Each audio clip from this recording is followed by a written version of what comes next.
welcome to the next episode of KapVista Klips. Today we are with the team from Inventis, Anthony and Jeff. How are you?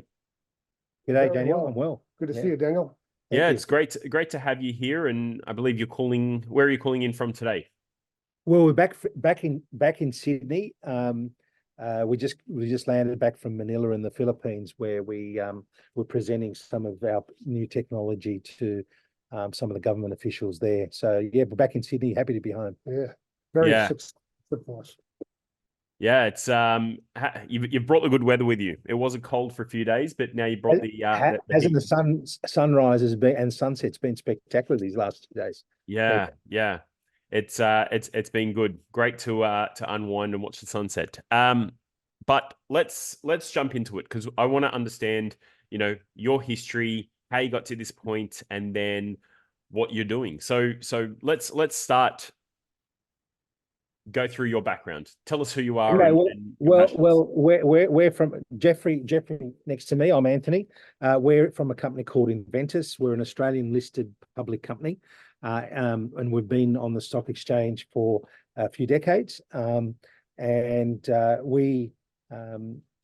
Basically, my background in particular has been operating as managing director, executive director, and previous to that, non-executive roles on publicly listed companies.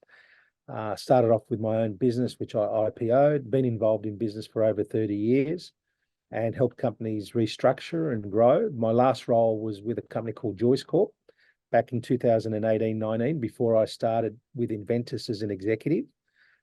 Joyce Corp grew very significantly, around rates of about 69% top line year on year on an average compound rate. And EBIT grew very significantly, even higher than that on a year-on-year basis whilst I was there. And we took the company up to about just under $400 million group network sales before I moved across to Inventis here, which I'm a key stakeholder. And I was asked to come on board as the managing director. I was a non-executive director at the time. And through some change management and some strategic guidance, we were able to start to grow the business. When I came on board, it was about $8 million overall. It's very small. At the moment, it sits around 30 million group network sales. That includes our associate Winya, Indigenous Furniture. But what's exciting, Daniel, is what we're about to do. And before we go into that, I'll just introduce Jeff. And Jeff is our technology GM, our technology division. We have two divisions. One is our technology division. The other is our commercial furniture division. So Jeff heads up our technology division. He's been involved with the company for about 20 years now. Coming up on 20 years, that's correct. Yep. And so he's come across to the technology division when I came on board. And together we work very closely growing this business, and it's grown very significantly since. Last year, it grew top line about 98% on revenue, and about 200% on EBITDA. So this half year, we grew at 62.1% revenue, and about 150% EBITDA year on year. Technology, that's so it's looking to be a very successful business. Yeah, and that's before we start the global expansion. These numbers are really just based on what we're doing here. And of course, once the global expansion starts to kick some goals and milestones, which it is starting to do, those numbers ramp up very quickly. So we'd love to talk to you about that. But maybe Jeff can quickly just give a summary of what. As Anthony had mentioned, there were two divisions here, Daniel, the commercial furniture division and the technology division. I'm the GM of the technology division. Under that umbrella, there are 6 different companies, each of which to some degree or another is involved in the delivery of safety or security solutions. For instance, there's a range called OpenTech, which is it's a range of ultra rugged military grade computers, tablets, PCs, UMPCs. We're kicking some really good goals here. A lot of work has just opened up for us within NATO alliances. So the future looks very bright. Some work with the Australian Defence Force as well. We have ECD, is electronic circuit designs. They do elevator controllers. So the next time you get into a lift, Daniel, and you push the button and those doors open up and you're where you want to be, it's probably ECD had something to do with that, I think. Impart is vehicle controllers. So we do a lot of work with police, fire, ambulance, controllers of visual displays, things like the siren systems. But probably the most exciting part of the business is the brand called Hazavoid. And this is really where a lot of our future growth will come from. Hazavoid is a patented product. It's a wireless mass notification system. It's relatively low cost, security encrypted, and the applications on it are absolutely massive. Today, it says perimeter security, Daniel, on every military base in the country. We're in hundreds and hundreds of schools here now. And what has happened, as you can tell from my accent, I'm originally a Boston boy. I just can't wait to see you with that New York Yankees hat on, Daniel, after we get off the phone here. I'm looking forward to catching up on that. But listen, I'm a Boston boy originally, and I still bleed red, white, and blue, even though I've been over here for 20 years. But one of the things that's really caught my attention is the massive problem that we have with The shooters, right? people in the US. Yeah. Everybody says we have a gun problem. I don't think the guns are the problem. I think it's the people that have them. And unfortunately, it's really creeped into the education system over there in particular. So we've reached out and wanted to share information about the Hazavoid wireless alert system. I'm confident that the product in situ, Daniel, will save lives. So we've taken steps. Maybe Anthony, you want to go into a little bit into the infrastructure, perhaps, that we've done for the US? Talk about the infrastructure, and then tell me about, like you've said, the US is a massive market and the potential markets that flow on for that. But really go into the US market, because that's your main market that you're focusing on, and then so we've proven the technology. The technology's got a patent in the US and Australia and New Zealand. The technology is design registered, trademarked, all that sort of thing. We're now starting the process in the US. Our target markets are primarily education. Jeff touched upon that. The reason why education is a very strong market for us is because currently there's a active shooter problem where there's mass shootings. There's about 600 mass shootings across the whole of the US every year, and that number is climbing annually. Almost 2 a day. So, that's a really sad statistics, I must say. I know Jeff, being from the US, feels very strongly about it. But what we're doing is helping save lives with this technology, Daniel. And we're very passionate about that.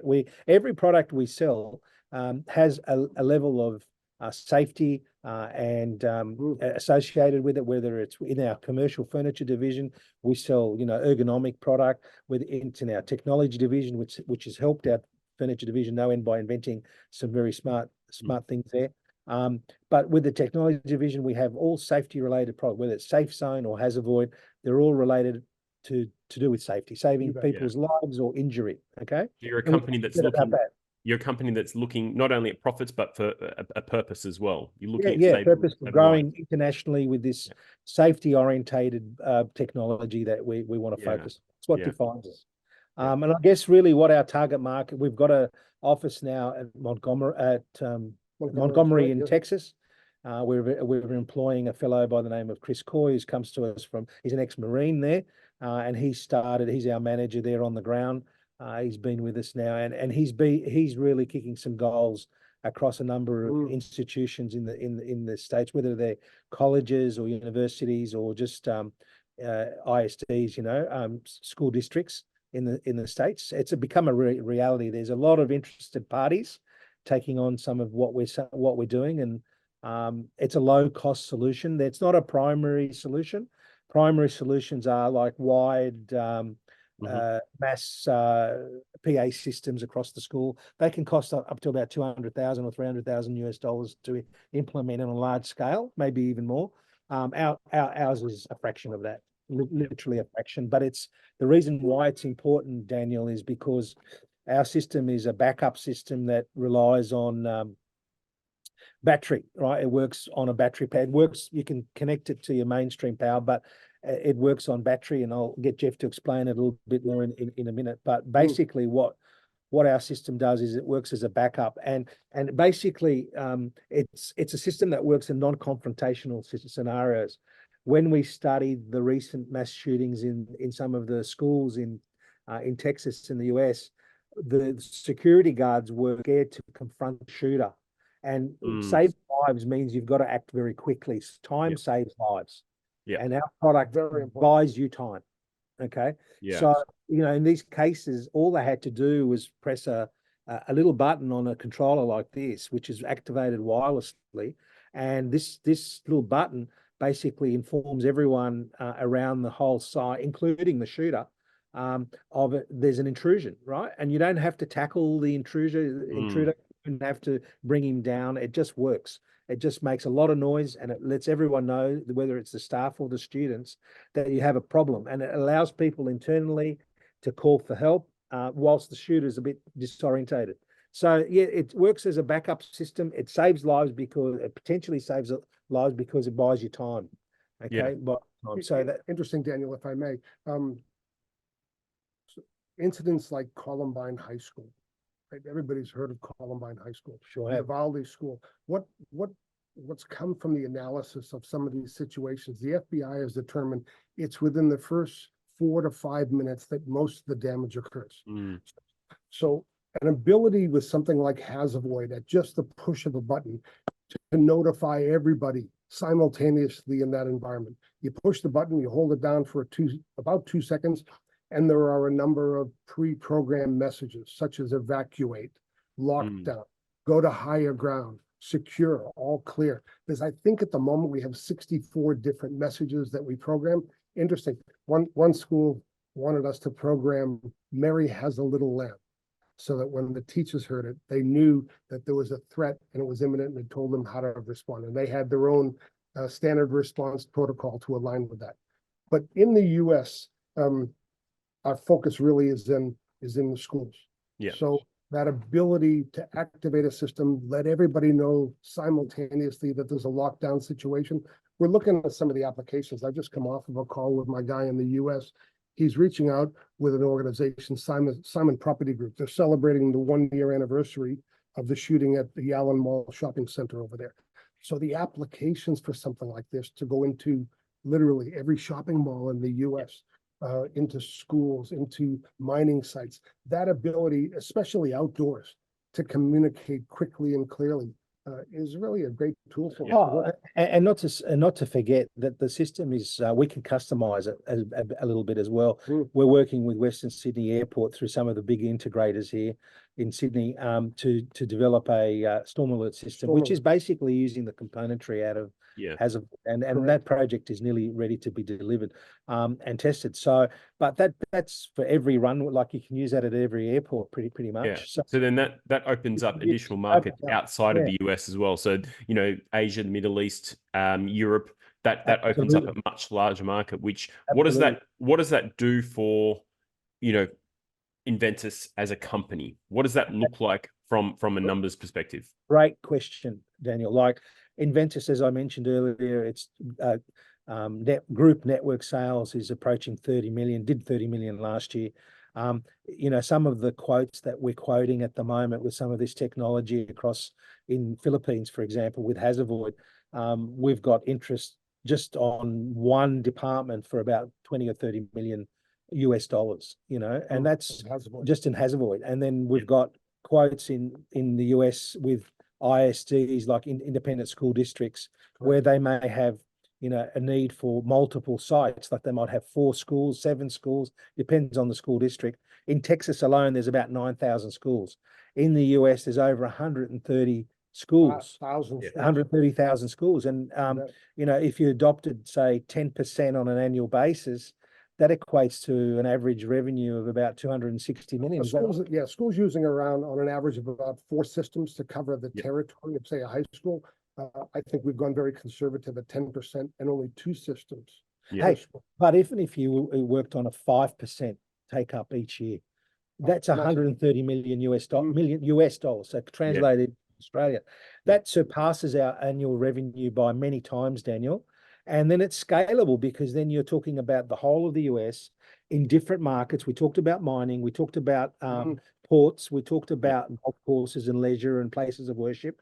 And you're talking about also taking on other countries like potentially Europe and the UK. UK is a very big market for us. We're investigating the UK at the moment. Asia, as I just mentioned, we've already opened an office in Manila. We're working very closely with people in Manila at the moment. We've got, quotes out there at the moment. So yes, it started. We have got quotes in the system, open quotes that are being activated, and we're following up, and it takes time, but the trajectory is very quick and very fast. And, it goes like that once you start to get a roll on, and we need the funds to do that. And that's what we're here to talk about. We're talking about a convertible note issue of, we're trying to raise $4 million. By the way, we've already raised one of the 4 million. So we're trying to finalize that now. And there's some attractive terms there with some bonus shares. If you convert within the first 13 months, for every 2 convertible notes, you get 1. But the uptake can make a big difference to the overall turnover of the group. Yeah. Okay, so that's very exciting. You've got a company that's built for purpose. You're looking to save lives, but also, it's a very successful company, and you've got a huge pipeline of schools and active pipeline, which changes the directory of the company, the head company, incredibly. It's something that investors want to see. You're raising capital now on a convertible note that converts to a very attractive offer. This is a deal that people can take a look at what you're doing, immediately understand the technology, understand the need. I mean, you don't need to be in the US to understand the need for something like this. You can see, even if it's outside of schools. You're looking at weather, you're looking at airports, you're looking at anywhere people congregate. It makes sense to have it. I'm sure. Yeah, I'm sure everybody here has been to a football game or a soccer game or some sort of sporting event, and thought, there's a lot of people here. If something happens, what do we do? Right. Yeah. And there's also, we've actually customized it to have a mobile unit as well. Yeah. So that we can use a portable mobile unit for crowd control. If there's large crowds, and we saw that over COVID, didn't we? With all those crowds starting to do demonstrations and things. Yeah. Need to get a message across, because people were being trampled. So you might want to be able to stop people from trampling others, and just have that ability to maneuver that portable system to somewhere where you can to alert people across a big wide area. Brilliant. So there are a lot of different usages, Daniel, and we definitely need to raise the money to be able to achieve this. So we're looking forward to achieve that. Okay. And it's not, we haven't done it before. We've got a track record. You've got a track record. Both you have a successful track record. You've been with the business for a long time. The business is successful in its own right, and it's only going to get bigger. So I'm not going to take up too much more of your time. I think this is brilliant. You're providing something that is needed. You've got the momentum, you've got the solid foundation, and you're growing from that. So I think the opportunity at hand is attractive for a lot of people. But anybody who's watching this episode, and if you want to get in touch with the guys, please reach out to me and my team, and we can connect you straight away. But thank you very much for jumping on. It's exciting, and I'm looking forward to seeing, or I'm going to have a look in the lift out here and see if I can see any products already. Look, I really appreciate your time, Daniel, and we look forward to completing this with you. Thank you very much. Perfect. Thanks, guys. Take care.